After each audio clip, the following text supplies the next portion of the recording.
बिस्मिल्लाहिर्रहमानिर्रहीम। अस्सलाम वालेकुम दोस्तों, क्या हाल चाल है सब लोगों के? ठीक ठाक हैं, खैरियत से हैं जी। मेरा नाम है मोहम्मद सुहेल और आप देख रहे हैं मेरा यूट्यूब चैनल आज़ाद सुहेल।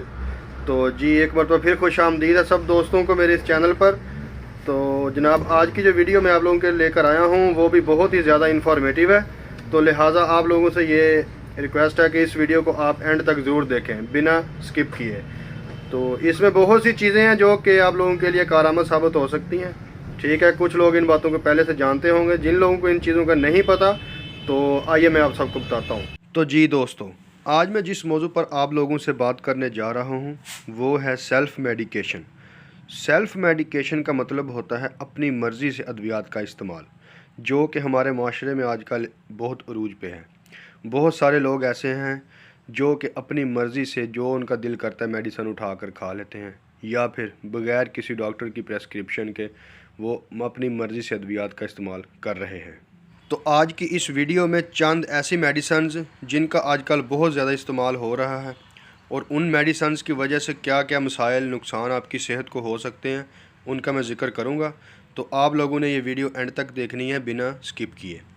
तो सबसे पहले जो मेडिसन आजकल लोग अपनी मर्ज़ी से इस्तेमाल कर रहे हैं उसके अंदर आ जाती है जी विटामिन डी की टैबलेट्स। विटामिन डी के इंजेक्शन भी होते हैं जो लोग अपनी मर्ज़ी से मार्केट से जाकर ले लेते हैं, फार्मेसी या मेडिकल स्टोर से, और इनको इस्तेमाल करना शुरू कर देते हैं। तो सबसे पहले तो जनाब आपको पता होना चाहिए कि हर मेडिसन जो होती है उसके साइड इफ़ेक्ट्स होते हैं, उसके नुकसानात होते हैं। ये चीज़ जहन में रखें।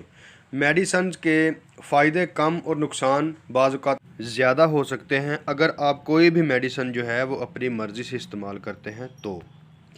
तो विटामिन डी जो होता है ये वाटर इनसॉल्युबल है, मतलब पानी के अंदर हल नहीं होता, जिस्म से आसानी से खारिज नहीं होता। तो जो लोग इसको अपनी मर्ज़ी से इस्तेमाल करते रहते हैं बहुत लंबे अरसे के लिए, तो उन लोगों के जिस्म के अंदर ये आहिस्ता आहिस्ता जमा होता रहता है और इसका नतीजा ये निकलता है कि एंड पे ये उन लोगों के जो गुर्दे होते हैं उनको मुतासर कर देता है। बाज़ लोग इसमें डायलिसिस तक चले जाते हैं, ये इतना ख़तरनाक होता है।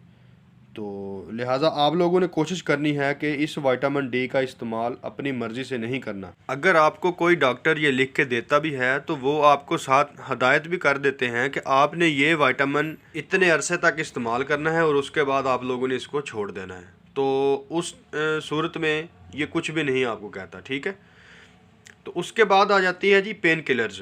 पेन किलर्स आजकल ज़ोरों पे है, हर बंदा इसके बारे में जानता है, खुद ही डॉक्टर बने हुए हैं सारे, ठीक है।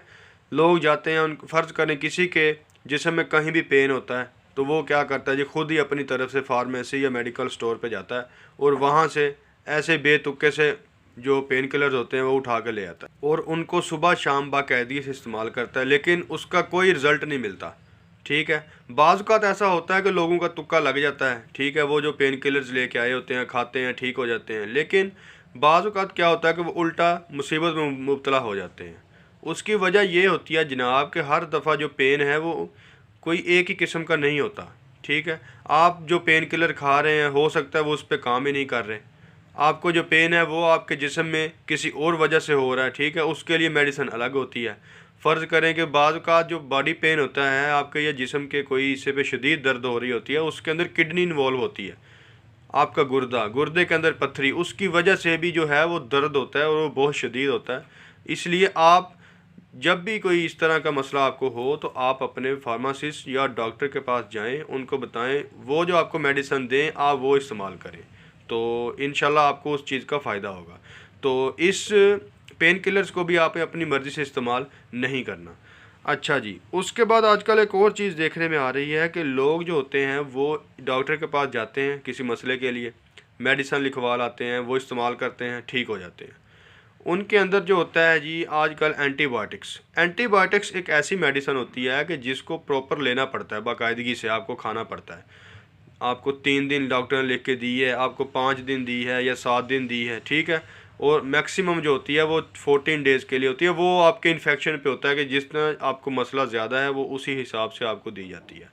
लोग क्या करते हैं जनाब के वो मेडिसिन लेके आते हैं, ठीक है, घर जाके वो जैसे उनको समझाया होता है उस तरह से वो उसको इस्तेमाल नहीं करते। फ़र्ज़ करें कि डॉक्टर ने उनको लिख के दी थी एंटीबायोटिक की डोज़ भी, आपने एक टैबलेट सुबह और एक शाम खानी है, लोग क्या करते हैं जी, एक टाइम खाते रहते हैं, एक टाइम खाते हैं, उनको कोई फ़ायदा नहीं होता। और बाज़ का लोग क्या करते हैं कि उसको 2 दिन इस्तेमाल करके छोड़ देते हैं।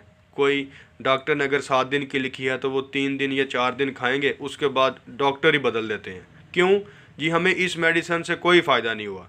तो भाई मेरे, फ़ायदा आपको कैसे होगा? देखें, हर मेडिसिन जो होती है उसकी एक अपनी डोज होती है, उसकी अपनी एक, आप समझ लें आम ज़बान में, ताकत होती है। जब मेडिसन की जिस्म के अंदर मिकदार पूरी होती है, वो उसी टाइम काबिल बनती है कि वो आपके जरासीम जो आपको नुकसान पहुंचा रहे होते हैं उनसे लड़े। तो जब आप फ़र्ज़ करें एक फ़ौजी को बॉर्डर पे भेजते हैं, उसको हथियार ही पूरे नहीं देते, तो वो किस तरह से लड़ाई करेगा? तो इसी तरह से मेडिसन जो हैं वो जाके मुकाबला करती हैं जरासीम का। तो आप लोगों ने कोशिश करनी है कि जैसे आपको समझाया है उसी तरह से इस्तेमाल करें, अपनी इसके अंदर मर्ज़ी ना किया करें, ठीक है। उसके बाद जनाब क्या होता है कि आपको ज़हनी डिप्रेशन है, कोई टेंशन है जिसकी वजह से नींद नहीं आ रही। जैसे ये भाई साहब देखें, बिल्कुल सो गए हैं। अब इन्होंने क्या किया है कि इन्होंने अपनी मर्ज़ी की है। मर्ज़ी इस तरह से की है कि इनको लिखी गई थी 1 टैबलेट, इन्होंने अपनी मर्ज़ी करके खा ली हैं 2 टैबलेट या फ़र्ज़ करें 3 टैबलेट। तो नतीजा आप लोगों के सामने है।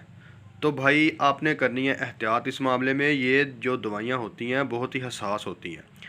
अच्छा, उसके बाद जनाब ये देखें ज़रा, कुछ लोगों को मेडिसिन फ़ोबिया होता है, मतलब कि दवाई खाने से उन लोगों को डर लगता है। कितनी कितनी देर वो टैबलेट या कैप्सूल निकाल के अपने हाथ में पकड़ के रखते हैं और दूसरों की तरफ देखते रहते हैं, हमें खा लवां, मैं खा लवां।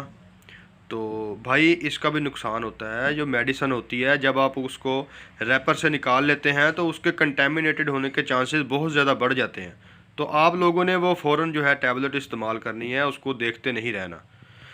तो जनाब उम्मीद है आप लोगों को इस वीडियो से बहुत ज़्यादा बातें जो हैं वो सीखने समझने को मिली होंगी। इस टॉपिक पे बहुत ज़्यादा बातें हो सकती हैं, लेकिन मैं इसलिए नहीं बनाता ज़्यादा लंबी वीडियो कि लोग जो हैं वो फिर दिलचस्पी से नहीं देखते, बोर होने लग जाते हैं। तो बहुत सी बातें हैं जो इस टॉपिक पे मज़ीद हम लोग कर सकते हैं, ठीक है। अगर मौका मिला तो दोबारा फिर इस मौजू पे मज़ीद मैं कोशिश करूँगा कि आपको और ज़्यादा समझाऊँ। तो बस एंड पे यही कहना चाहता हूँ कि आप लोग जो है वो अपनी ज़िंदगी से प्यार करें, ठीक है, अपनी मर्ज़ियाँ ना करें। ये केमिकल जहरीले हैं, ये ठीक है, ये आपके फ़ायदे के लिए बने हैं, लेकिन इनके नुकसानात भी हैं। आपको ये भी समझना चाहिए कि हर दवाई जो है उसके नुकसान भी होते हैं। तो आप लोग बचें। उम्मीद है आप लोगों को ये वीडियो पसंद आई होगी। आपको अगर ये वीडियो पसंद आई होगी तो इसको लाइक करें, शेयर करें और मेरे चैनल को सब्सक्राइब कर दें। शुक्रिया।